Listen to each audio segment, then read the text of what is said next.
రాష్ట్రం అంటారు అనమాట. ఈరోజు 320 పిటిషన్లు, 180 స్టేలు, 11 సంవత్సరాలుగా వాయిదాలు పడుకుంటూ 3000 పైచులకు వాయిదాలు తీసుకున్న జగన్మోహన్ రెడ్డి గారు Guinness book of world record అండి ఈ కేసులు.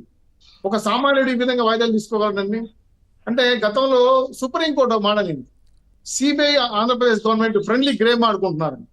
అంటే ఇంత 42 కేసుల్లో 1,50,000 కోట్లు అటాచ్మెంట్, ఈడీ అటాచ్మెంట్ ఉన్న కేసుల్లో, ఒక పక్క వివేకానంద రెడ్డి కేసుల్లో పక్క రాష్ట్రానికి కేసులు బదలాయించిన అక్కడ కూడా న్యాయం జరగకుండా ఆ కేసులను కూడా మేనేజ్ చేస్తా పెద్ద పెద్ద బడా లాయర్లు పెట్టి వాయిదాలు తీసుకుంటా పూర్తి స్థాయిలో రాజ్యాంగాన్ని అలాగే న్యాయ వ్యవస్థను తుంగలో దొక్కేసిన జగన్మోహన్ రెడ్డి గారు ఈరోజు రాష్ట్రంలో న్యాయం గురించి మాట్లాడితే హాస్యాస్పదంగా ఉంటుంది.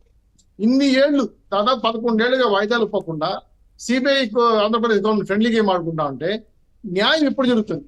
ఈ కేసుల్లో పూర్తిగా ఆధారాలు విధ్వంసం చేస్తూ సాక్ష్యాలను పక్కదారి పెట్టించి పూర్తిగా కేసులు నిర్వీర్యం చేశారనే ఆలోచనతో కుట్ర జరుగుతుందని అనుమానం కలుగుతుంది. అందుకే ఈరోజు సిబిఐ కానీ కేంద్రంలో జగన్మోహన్ రెడ్డి గారికి అండగాల్సిన కొంతమంది పెద్దలు కానీ దీన్ని ఒక లాబీగా తీసుకొని పూర్తి స్థాయిలో కాపలా కాస్తున్న జగన్మోహన్ రెడ్డి గారు రక్షణ కవచంలాగా. సో ఇది ఎక్కడ జరుగుతుందో, ఎక్కడ పునఃస్థాపడుతుందో చూడాలి. అయితే సిబిఐ గతంలో ఏదైతే స్కిల్ కేసులో అక్రమ రిమాండ్ కి సంబంధించి కూడా బెయిల్ ఇవ్వద్దు, చంద్రబాబు నాయుడికి బయటకు వస్తే సాక్షులను ప్రభావితం చేస్తారు, ఇబ్బంది పెడతారు, ఏవో చాలా చెప్పారు. ఆ తర్వాత మరి ఇప్పుడు ఎన్ని కేసులు, ఇంత పెద్ద కేసులున్నాయి ఇక్కడ, ఆర్థిక నేరాలు ఇన్ని వేల కోట్లు లక్షల కోట్లకు సంబంధించి, మరి ఇన్ని సంవత్సరాలుగా బయట ఉంటున్నారు, మరి ఇక్కడ ఇబ్బంది కాదా? మరి వాళ్ళైనా కానీ స్వతంత్రంగా వెళ్ళి నన్ను అరెస్ట్ చేయండి, నేను బయట ఉంటే ఇబ్బంది అని వాళ్ళే చెప్పారు కదా. ఈ విధంగా చెప్పాలి. ఇక్కడ నీతిమంతుల్లాగా మాట్లాడుతున్నారు, మరి అక్కడెందుకు? చంద్రబాబు నాయుడు గారి కేసుల విషయంలో మాత్రం చాలా అన్యాయం జరిగిపోతుందని చెప్పి బయటకు వచ్చి చొక్కాలు చింపుకున్నారు.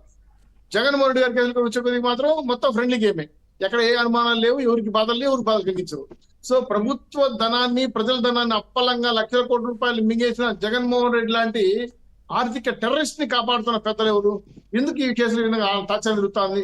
ఎలక్షన్ కమిషన్ వచ్చినా కూడా ఈ కేసులు ఎందుకు వాయిదా పడుతున్న పైన పెద్ద అనుమానాలు ఈరోజు రాష్ట్ర వ్యాప్తంగా ప్రజలు కలిగి ఉండాల్సింది. అయితే ఇది తాత్కాలికమే. ఖచ్చితంగా రాబోయే ప్రభుత్వం దీని మీద గిరి తీసుకుంటుంది. జగన్మోహన్ రెడ్డి గారి కేసులన్నీ గారి విచారణలోకి వస్తే జగన్మోహన్ రెడ్డి అసెంబ్లీ గారి గేట్ కూడా తక్కలేడు. ఎందుకంటే ఆయన ఏమాత్రం ఎలిజిబిలిటీ కూడా పోటీ చేయడానికి.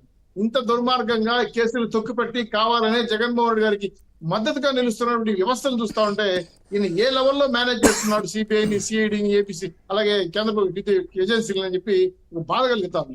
అంటే సామాన్యుడికి న్యాయం జరగదు.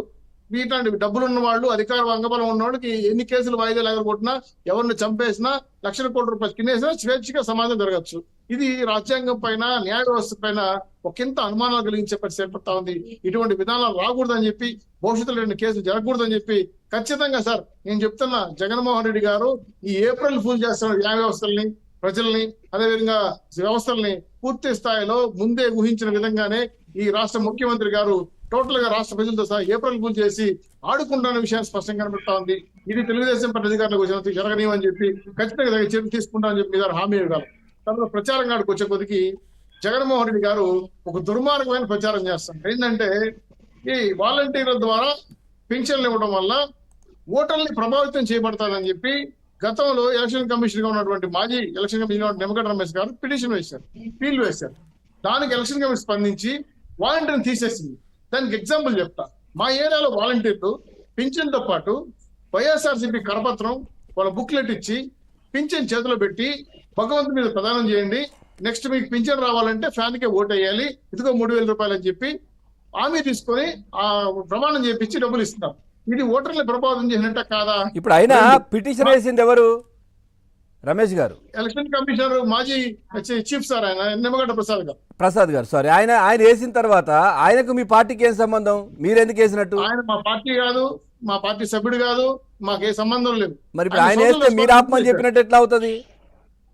అదే ఇప్పుడు ఏంటంటే ఇదిగో దొంగ అంటే అదిగో పులి అనే సామెత లాగింది. ఎట్లా అయిపోయిందంటే రాష్ట్రంలో ఎవరు ఏం మాట్లాడినా తెలుగుదేశం పార్టీ, జనసేన, బీజేపీ మీద బురతలటం అనమాట. అంతే కదా. వాళ్ళ కుటుంబంలో ఇబ్బందులున్నా గానీ మీరే చిచ్చు పెట్టారని చెప్తున్నారు కదా. ఇంకా అంతకంటే నుంచి ఏముంటుంది? తల్లి చెల్లిని కూడా కొట్టింది చంద్రబాబు నాయుడు గారే. వాళ్ళు చెప్తే నిలిపోయినారు.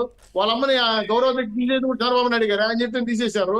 రాష్ట్రంలో పింఛన్ లేకుండా మానేమంటే కూడా చంద్రబాబు నాయుడు గారి కారణం. విధంగా ఈ రోజు రాష్ట్రంలో ఎవరు రాయేసినా చంద్రబాబు నాయుడు గారు బీజేపీ జనసేన అయినట్టు వీళ్ళు కళ్ళకు గంటలు కట్టి కుల మీడియాలో తప్పుడు ప్రచారం చేస్తున్నారు. ఇది ఎంత నీచంగా ఉందంటే, ఒక అభ్యర్థి, నిన్న ఎమ్మెల్సీ అభ్యర్థి విశాఖపట్నం నుంచి మాట్లాడుతున్నాడు, వాలంటీర్లు మా సైన్యం, వాళ్ళు సింహాల్లా పనిచేస్తారు, జెండా పట్టుకుని తిరుగుతారు, మా పార్టీని గెలిపిస్తారు, అవసరమైతే మా కోసం ప్రాణాలు ఇస్తారు, ఏం పీక్కుంటారో పీక్కోండి ఎలక్షన్ కమిషన్ బహిరంగంగా ఎమ్మెల్సీ సవాల్ చేశారు. ఏం సార్ ఇతను నిద్రపోతుందా ఏమైనా ఎలక్షన్ కమిషన్? నాకు అర్థం కాలేదు. వీడియోలు పెట్టి వచ్చాయి సార్, మన టీవీలో కూడా వచ్చింది వాదన. విశాఖపట్నంలో ఎమ్మెల్సీ సవాల్ చేసిన మాటలు, ఏం పీక్కుంటారో పీక్కోండి, వాలంటీర్ పనిచేసి తీరుతారని చెప్పి. అదేవిధంగా మా చిత్తూరు జిల్లా రెడ్ శాండల్ స్మగ్లర్ ఒక ఆయన ఎమ్మెల్యే నిలబడతా ఉంటే ఆయన ఏమన్నాడు, వాలంటీర్లందరినీ రాజీనామా చేయండి, మీరు మా పార్టీకి పనిచేయండి, జనాల వరకు తిరగండి, మళ్ళీ మన పార్టీ అధికారంలోకి